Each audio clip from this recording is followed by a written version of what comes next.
Good morning class, welcome to our YouTube channel learns with Kundan. आज हम लोग UGC NET JRF June 2024 commerce paper 2 का top 1000 MCQ series का class 13 है। तो चलिए स्टार्ट करते हैं। ये आपका क्वेश्चन नंबर स्क्रीन पे रहा 181। आप क्वेश्चन को ध्यान से पढ़िए और करेक्ट ऑप्शन को चूज कीजिए। क्वेश्चन बोलता है इफ अ पार्टनरशिप डिसॉल्व, जब पार्टनरशिप डिसॉल्व होता है यानी कि पार्टनरशिप भंग होता है तो how are the assets and liability handle, तब एसेट्स और लायबिलिटी को कैसे हैंडल किया जाता है। बताइए, जब पार्टनरशिप भंग होता है, डिसॉल्व होता है, तो एसेट्स और लायबिलिटी का ट्रीटमेंट क्या किया जाता है। 181 का आंसर बताइए। Assets are distributed equally among the partners and liability are paid by the partner personal fund. बिल्कुल भी नहीं, आप आसानी से इसको काट सकते हो। Assets are sold and liability are paid from the proceeds. Option B जो है वो करेक्ट है। ऑप्शन बी करेक्ट है।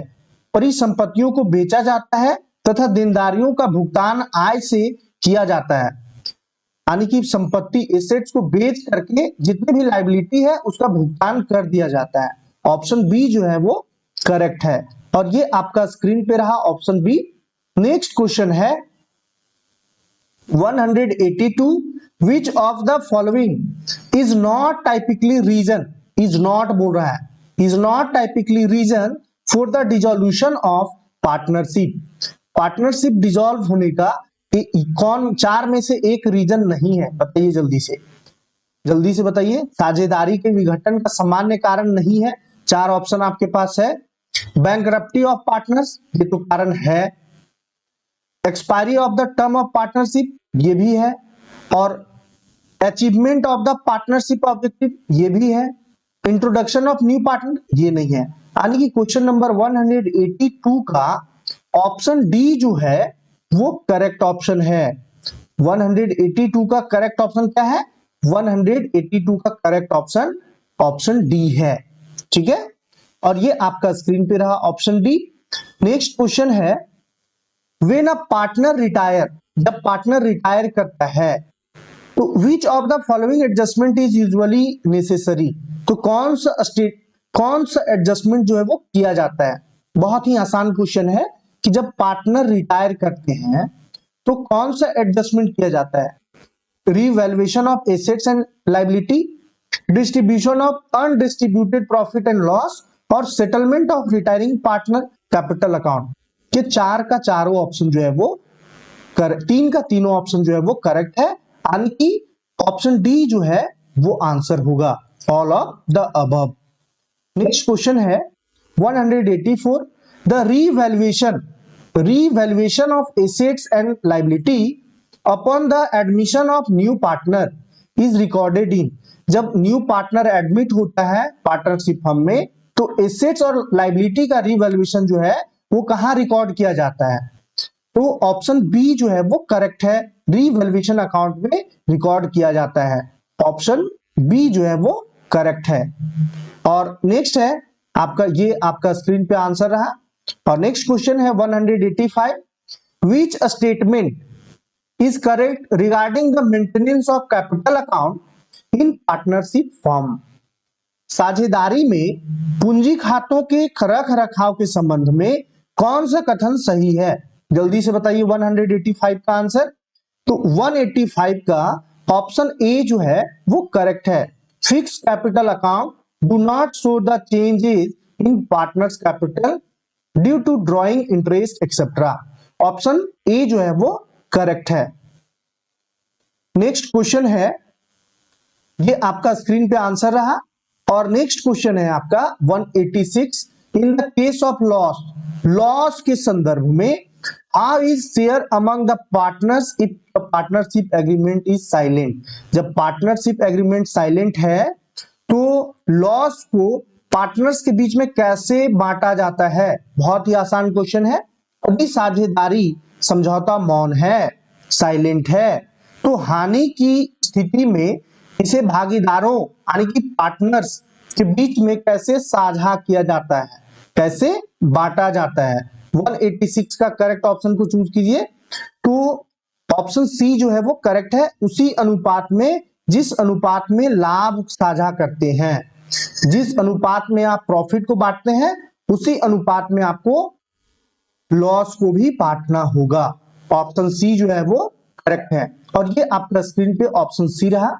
नेक्स्ट क्वेश्चन है 187, what is the treatment of goodwill.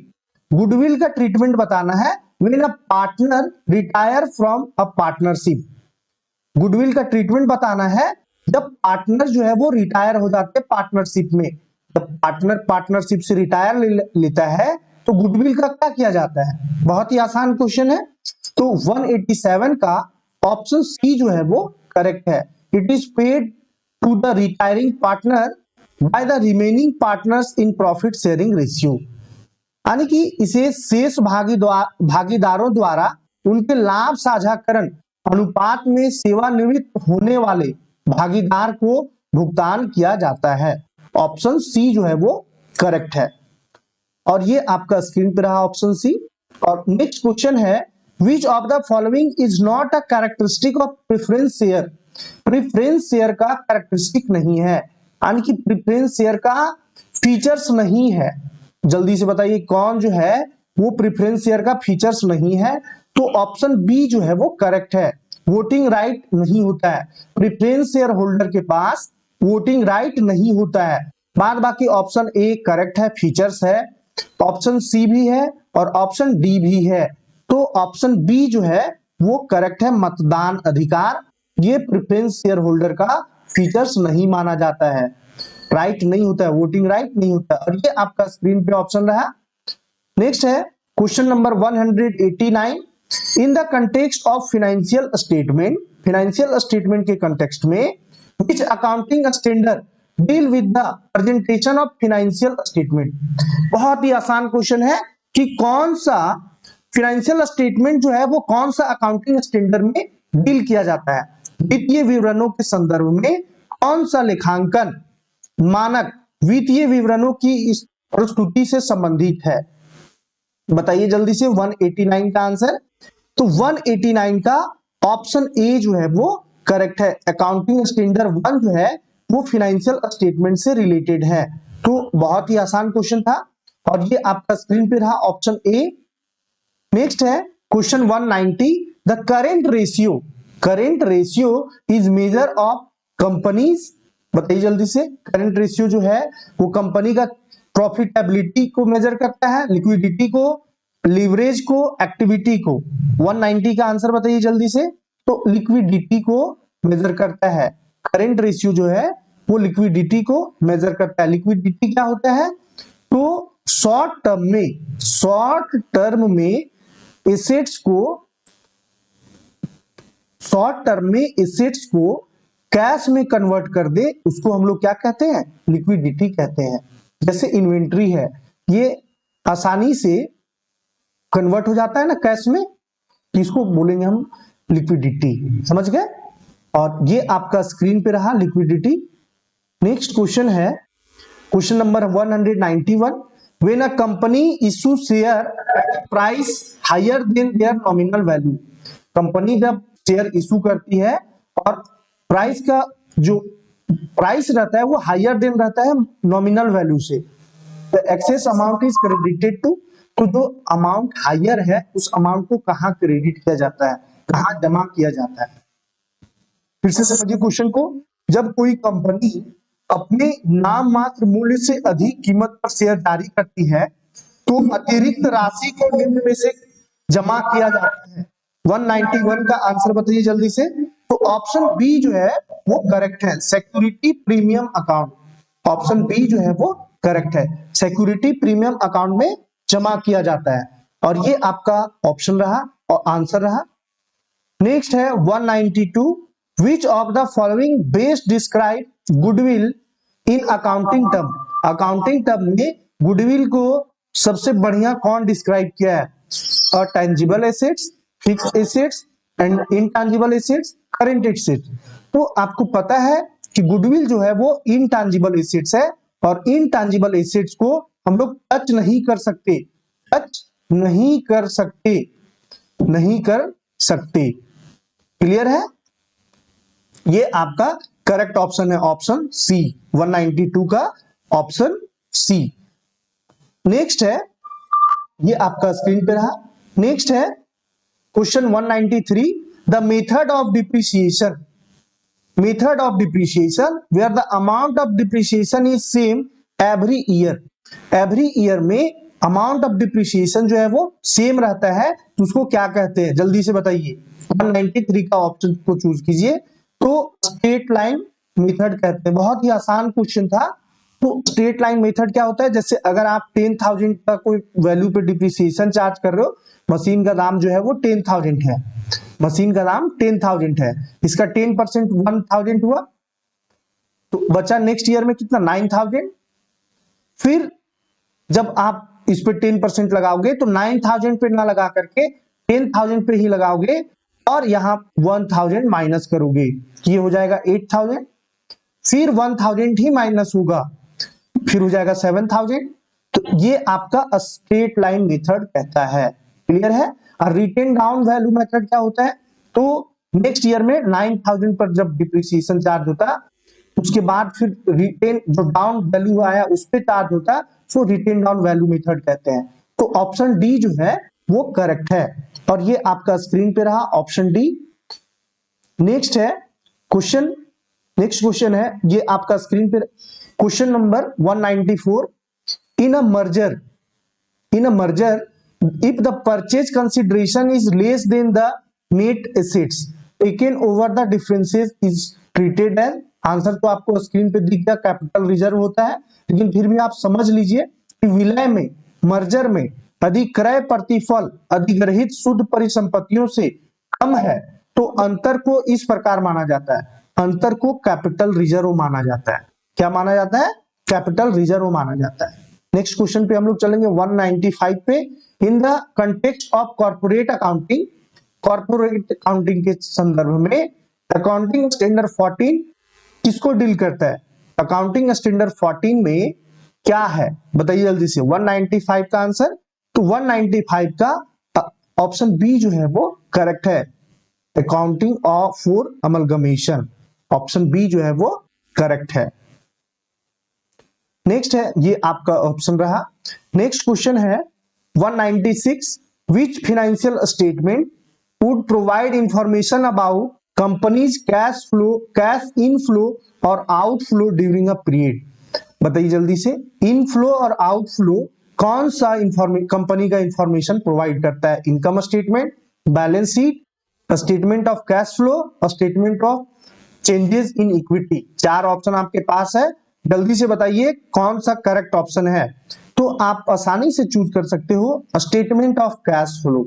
Cash flow जो है वो कैश का इनफ्लो और आउटफ्लो को बताता है, इंफॉर्म करता है। ये आपका स्क्रीन पे रहा। नेक्स्ट है question number 197, the maximum amount of share capital that a company is authorised to issue as per its constitutional document is preferred to. Question बोलता है कि शेयर पूंजी की वह अधिकतम राशि जिसे कंपनी अपने संवैधानिक दस्तावेजों के अनुसार जारी करने के लिए अधिकृत है, उसे निम्नलिखित के रूप में संदर्भित किया जाता है। चार ऑप्शन आपके पास है, जल्दी से आप बताइए। इशू कैपिटल कहते हैं, पेड अप कैपिटल कहते हैं, ऑथोराइज्ड कैपिटल कहते हैं और सब्सक्राइब कैपिटल कहते हैं। 197 का आंसर कीजिए। तो ऑप्शन सी जो है वो करेक्ट है, ऑथोराइज्ड कैपिटल कहा जाता है। नेक्स्ट है question number 198, which financial statement would you refer to for understanding a company's financial performance over a specific period। किसी विशेष अवधि में कंपनी के वित्तीय प्रदर्शन को समझने के लिए आप किस वित्तीय विवरण का संदर्भ लेंगे। किसी विशिष्ट अवधि में यानी स्पेसिफिक पीरियड में कंपनी के वित्तीय प्रदर्शन, है ना, वित्तीय प्रदर्शन को समझने के लिए आप किस वित्तीय विवरण का संदर्भ लेंगे। बैलेंस शीट का लेंगे, इनकम स्टेटमेंट का लेंगे, कैश फ्लो स्टेटमेंट का लेंगे, नोट्स टू अकाउंट का लेंगे। चार ऑप्शन है, जल्दी से बताइए। कंपनी का फाइनेंशियल पोजीशन को समझने के लिए कौन सा स्टेटमेंट को आप लीजिएगा, कौन सा चार ऑप्शन आपके पास है कंपनी का, ये आप चारों में से एक को चूज कीजिए। 198 का आंसर, तो ऑप्शन बी जो है वो करेक्ट है। इनकम स्टेटमेंट को, कंपनी का इनकम स्टेटमेंट क्या है ना, आय विवरण, और ये आपका आंसर रहा option B. Next question 199, in a company preliminary expenses should be classified as current assets, non current assets, deferred revenue expenditure और इंटेंजिबल एसेट्स। प्रिलिमिनरी एक्सपेंसेस को क्या बोला जाता है, जल्दी से बताइए। किसी कंपनी में प्रारंभिक व्यय को इस प्रकार वर्गीकृत किया जाना चाहिए, जल्दी से बताइए क्वेश्चन नंबर 199 का। तो ऑप्शन सी जो है वो करेक्ट है, deferred revenue expenditure. Option D, option C correct है, और ये आपका स्क्रीन पे रहा ऑप्शन सी। नेक्स्ट है क्वेश्चन नंबर 200, और आज का सेशन का लास्ट क्वेश्चन है। क्वेश्चन को ध्यान से पढ़िए और करेक्ट ऑप्शन को चूज कीजिए। Which of the following is considered as example of non cash expenses. Non cash expenses का एग्जाम्पल है, जल्दी से बताइए क्वेश्चन नंबर 200 का। तो सैलरी एंड वेजेस ये कैश का एग्जाम्पल है, डिप्रिसिएशन ये नॉन कैश का एग्जाम्पल है, इंटरेस्ट एक्सपेंसेस और रेंट एक्सपेंसेस ये आपका। तो ऑप्शन बी जो है वो करेक्ट है, और ये आपका स्क्रीन पे रहा ऑप्शन बी करेक्ट आंसर। अगर वीडियो अच्छा लगा हो तो आप वीडियो को लाइक कर दीजिएगा, चैनल को सब्सक्राइब कर दीजिएगा, वीडियो को शेयर कर दीजिएगा।